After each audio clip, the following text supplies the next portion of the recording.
मोहब्बत का चमन कहाँ फूटती है जमीनों पर मोहब्बत की किरण। जिंदगी बनती है एक लाशा है गोरो कफन। कितने बच्चों के बिलखने की सदा आती है, कितनी माओ के सिसकने की विदा आती है। अल्हम्दुलिल्लाह वहदा वस्सलातु वस्सलामु अला मन ला नबिय्य बअदा। अम्मा बाद, जब गुलसिना को खून की जरूरत पड़ी तो सबसे पहले हमारी ही गर्दन कटी। जब गुलसिना को खून की जरूरत पड़ी तो सबसे पहले हमारी ही गर्दन कटी। फिर भी कहते हैं हमसे अहले चमन, ये चमन है हमारा तुम्हारा नहीं।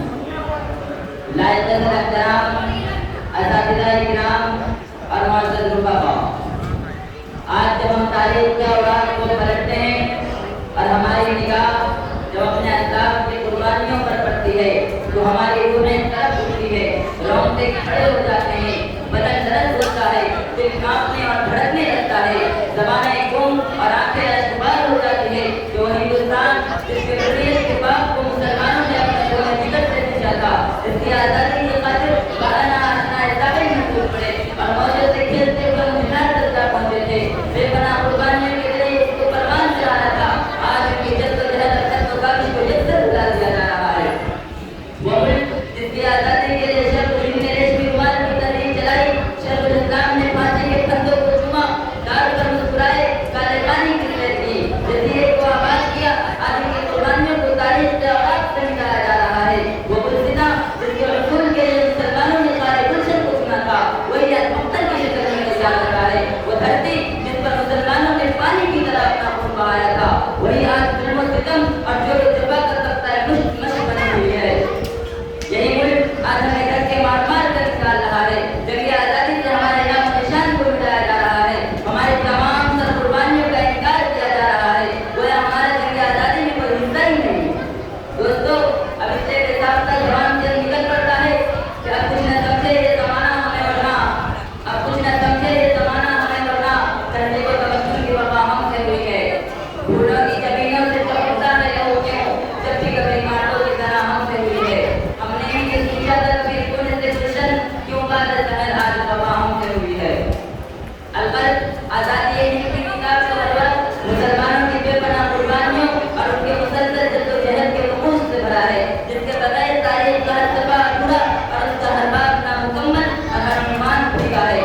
नौजवानाने मिल्लत आज का हाल नशुबार है और वो खुदा कर रहा है, सिर्फ खुदा की सदाएं दे रहा है। गुलशन हिंदी उनके लिए मात्र खुदा बना हुआ है। उठो तो सही, देखो बेकसूर मुसलमानों और बेकसी से मजलूम बेकसी से मुसलमानों के आंसुओं का सैलाब उमड़ रहा है। हिंदुस्तान का गोशा मुसलमानों के खून से भरा पड़ा है। उनकी बहू बेटियों की इस्मत व इफ़्फ़त के दामन तार है, मुसलमानों की जिंदगी से कर रही है। गुलशन हिंदी उनके लिए मात्र खुदा बना हुआ है और नफरत और ताक़ुत के शोले करते हैं। आज ये कैसी आज़ादी है कि हमारी जान माल महफूज नहीं, हमारे इज्जत व आबरू पर हमला हो रहा है, हमारे हुकूक को पामाल किया जा रहा है, हमारी आबादियों को वीरान किया जा रहा है, हमारे मसाजिद व मकातिब को मिस्मार किया जा रहा है, हमारे खानकाह व मदारिस पर बुनियाद परस्ती का इल्ज़ाम लगाया जा रहा है, कुर्बानी पर पाबंदी लगाई जा रही है, लाउडस्पीकर पर अज़ान के खिलाफ मुकदमाबाजी हो रही है, खुदाई कानून और कुरानी दस्तूर मुस्लिम पर्सनल में कानून की कोशिश की जा रही है। कहीं ओमा भारतीय ऐलान करती है हमारा एहसान है कि हम हिंदुस्तान में मुसलमानों को रहने दे रहे हैं। कहीं अडानी आग उगलकर मुसलमानों के खिलाफ नफरत और ताक़ुत के शोले भड़का रहा है। कहीं जान अंगेज़ दावों और निराधार बयानों के जरिए मुसलमानों के जज्बात व एहसासात को खिलवाड़ किया जा रहा है। कहीं उनके खून को पानी की तरह बहाया जा रहा है। मेरे अज़ीज़ दोस्तों, क्या तुम्हें मेरठ को जाना याद नहीं? क्या तुम्हें अमृतसर और गुजरात याद नहीं? जिस देश को औरतों की छातियां काटकर नौजवानों का सर कलम करके उन्हें आग में झोंक दिया। इंतहा पसंदों ने अपने दबाइए को बर्बरियत कर डूब दिया। ये दो जालिम बरसात जब हमारे सामने आते हैं तो उनके आंसू निकल पड़ते हैं और जिस जैसे आग निकलती है कि अगर हमारे अल्लाह को इसका तसव्वुर भी होता तो खुदा की कसम वो लोग कभी मुल्क को अंग्रेजों के गुलामी से छुड़ाने और हिंदुस्तान को आज़ाद कराने के लिए इतनी बड़ी कुर्बानियां डाल देते। अगर उन्हें ये मालूम होता कि हिंदुस्तान में मुसलमानों पर ऐसा दिन भी आएगा जब मुसलमान आज़ादी की जगह अंग्रेजों की गुलामी को पसंद करेंगे, तो कभी शमशीर पनाहा लेकर मैदान जिहाद में ना निकलते। उम्मत کے دیاروں اب ہمیں بات مقصد سے بیدار کرنے کے لیے کون آئے گا؟ آخر کب تک ہم اپنے مسائل اور مقابل کو منہدم ہوتے ہوئے دیکھتے رہیں گے؟ اگر ہمارے یہی حالت رہی تو نامعلوم کتنے چنگیز خان ہوں گے جو تاشقند و بخارا جلائیں گے۔ اگر ہم نے اپنی حالت نہیں بدلی تو نامعلوم کتنی مسجدوں کو اپنی مسجد کی شکل دے دی جائے گی۔ اگر ہم نے اپنی حالت نہیں بدلی تو نامعلوم کتنے گنگا اور جمنا کا پانی ہمارے گرم گرم لہو سے سرخ ہوگا۔ اگر ہماری یہی حالت رہی تو ایک دن اس ہندوستان میں بھی وہی داستانیں ہو چکا دہرائی جائے گی جو صدیوں پہلے مسلمانوں نے بغداد جھیل چکے ہیں۔ حالانکہ قرآن عظیم اپنی معجزات کی گھٹا تاریخی میں جو بھی معجزت کے لیے شمع امید جلائے ہوئے قرآن کریم نا امیدی کی طبیعت چادر اتار کر ہم سے چیخ کر رہا ہے وَأَنْتُمُ الْأَعْلَوْنَ إِن كُنتُم مُؤْمِنِينَ، تم ہی سربلند رہو گے بشرط کہ مومن کامل بن کر زندگی گزارو۔ ہم آج بھی اپنے 9 سالہ دور اقتدار کے وارث اور جانشین بن کر تاجدار ہند بن سکتے ہیں۔ لال قلعہ کا لٹتا ہوا حسن جلال، تاج محل کا لٹتا ہوا حسن جمال ہم میں سے کسی شاہجہاں کو پکار رہا ہے۔ ٹوٹے پھوٹے کھنڈرات کی نگاہیں ہم کو مایوسانہ انداز سے دیکھ رہی ہے۔ ہندوستان کا بچہ بچہ یہ کہہ رہا ہے کہ اے خدا کیا ہمارے لیے کوئی خالق بن ولید نہیں آئے گا جنہوں نے شام و عراق کو فتح کر ڈالا تھا؟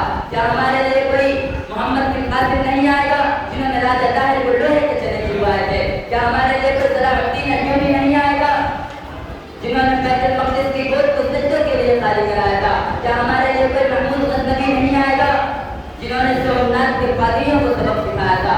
امت مسلمہ کے دیاروں، تم انقلابی امت ہو، تم نے ہر دور میں حالات کا رخ موڑا ہے۔ آج بھی تم ہندوستان کو اپنا آتشی اور خوشحالی اور ترقی میں بدل سکتے ہو۔ اٹھو اور قرآن کریم کی ہدایت مبارکہ کو پڑھو۔ وَاعْتَصِمُوا بِحَبْلِ اللَّهِ جَمِيعًا وَلَا تَفَرَّقُوا، اللہ کی رسی کو مضبوطی کے ساتھ یکجو ہو کر پکڑ لو۔ وَلَا تَفَرَّقُوا، اور فرقے میں مت بننا۔ مسلمانوں یاد کرو اپنے اس دور کو جب تمہارے اندر اتحاد و اتفاق پائے جاتے تھے، تم ایک امت بن کر جی رہے تھے، ایک پوری دنیا پر تمہارا ہی قبضہ تھا۔ اٹھو قرآن کریم کو پکڑو، سنت نبوی کا دامن تھامو، اپنے اندر روح جلالی اور شان فاروقی پیدا کرو۔ تمہارا زوال روز اقتدار سے بدل جائے گا، تمہارا مستقبل تم دیسی کا مطالبہ کر رہا ہے۔ اور ایک آخری بات حکومت کے نمائندوں سے مخاطب ہو کر کہتا ہوں کہ تجھ کو مبارک ہو حکمرانی مخالفت بھی نہ کریں گے ہم، مبارک ہو تجھ کو حکمرانی مخالفت بھی نہ کریں گے ہم، اگر شریعت پہ ہاتھ ڈالا تو تم رہو گے نہ ہم۔ وما علینا الا البلاغ۔